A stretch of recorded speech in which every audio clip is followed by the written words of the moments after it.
Hello, Year 9. Well, hopefully this is the last Mrs. T's diaries that I have to do. And next time I see you, hopefully we'll be in some kind of an assembly together. A few images up there today of the things that we're looking forward to. Of course, June the 21st being the magical date when, fingers crossed, it's all meant to be coming back to some kind of new normality. I've put some things up there that I expect some of you are missing more than others. For me, I think the top right-hand corner is the one I'm looking forward to most, which is getting back to the family gatherings and seeing everybody and having the hugs with everyone. So hopefully it won't be long, but we have got to remain cautious. We have got to do things properly, because if we don't do things properly, we'll end up back in lockdown, and we don't want that, do we? So just a few things to tell you before you come back next week, to try and make things as smooth as possible. Now, I'm sure that a few of you are quite worried about testing, especially if you haven't done it before, how it's all going to work, and everything's going to be all explained to you when you come back to school. But I just want to say a couple of words to reassure you. I think if you haven't done it before, the best thing to do is just to try and keep a sense of humour about yourself. The first time I did one, I've done quite a lot now, but the first time I did one, I did it over WhatsApp with my daughter, because she'd done quite a few. So I'm balancing my phone up against the side, and I said to her, well, you go first because you've done it before, you show me what to do. And there's a swab thing that you can see in the picture there, and so she's shoved that down her throat and then up her nose, and she was coughing and sneezing and making the most peculiar noises. Oh, I did laugh. And then I had to try and do it myself, and of course I was laughing every 5 minutes. Anyway, we got through it all, and everything was fine. And I can, as I say, I'm quite a dab hand at it now, but I do start to laugh just at the thought of it, because it isn't dignified. You are going to make some funny noises, and you probably sneeze, but it's all for a good cause. It's well worth it, and it's very quick. And it's so reassuring as soon as you get that negative result. And if you get the positive result, then you know what to do, and you know, to take care of yourself and all the rest of it. So please don't worry about it. And as I say, everything will be explained to you when you come back, or when you come in for your test. So finally then, some other news. All right, so last week was options week, and it went very, very well. Huge interest from all of you, looking at the videos, watching the PowerPoints, and the live Zoom sessions were really interesting. Your questions were excellent. The sorts of things that you are concerned about and worried about, absolutely valid. So we're looking forward now, as Sir said, you know, take your time. You've got time, take time.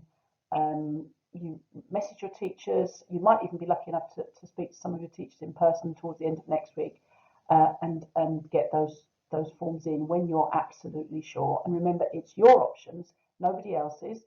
So if there are any parents watching me, it's your child's choices, okay? And you can put them on to me.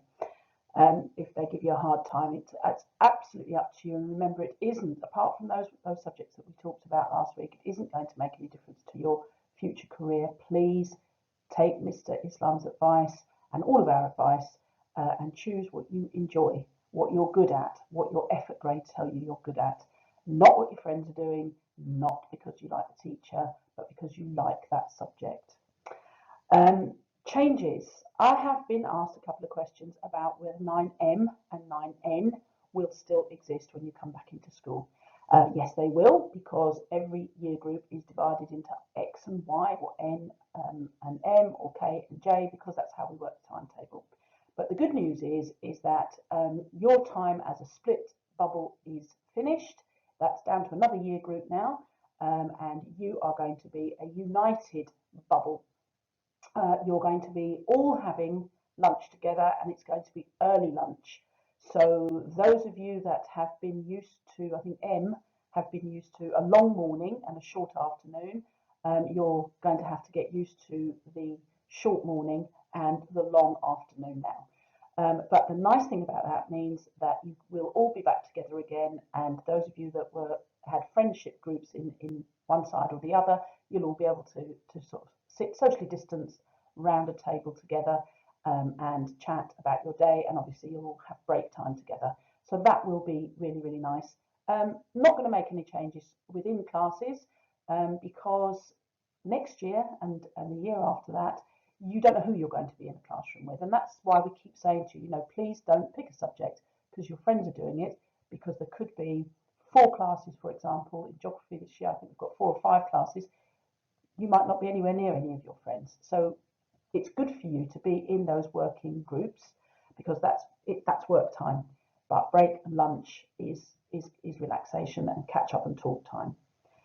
So just finally then, I just want to think about what we've learned in the last 6 weeks. I think if you listen to the media, they will give out this incredibly depressing and misleading information that somehow the COVID generation of children have lost out, and they've lost out on learning, and they need to spend every afternoon and every summer holiday catching up. It's misleading because it's completely not what we are in school for.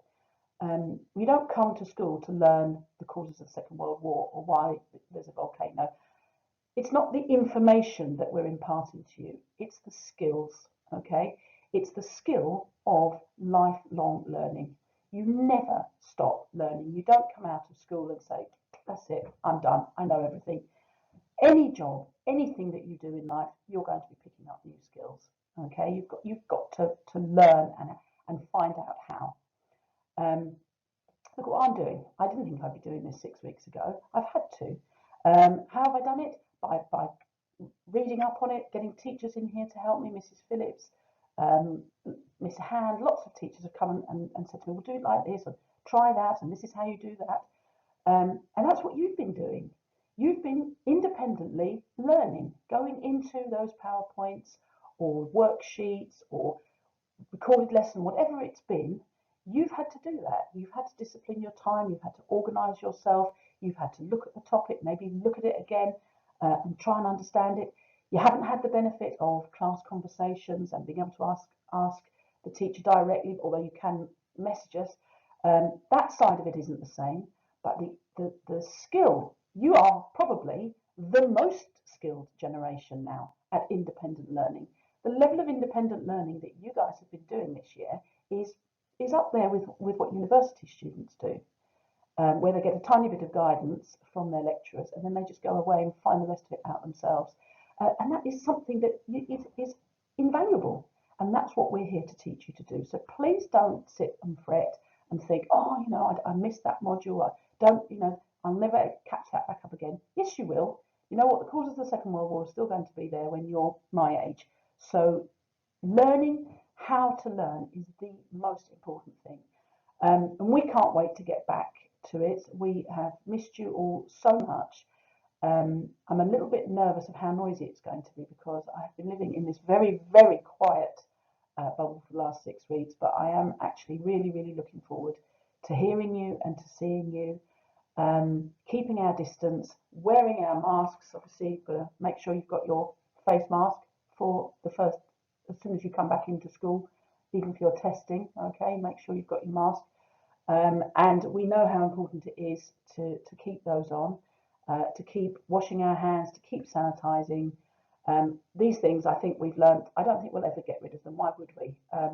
We keep those coughs and sneezes and stomach upsets, all of those things at bay. So I think those sort of new normal things that we've learned are there for the future. And I'm looking forward to seeing you next week. Okay, take care.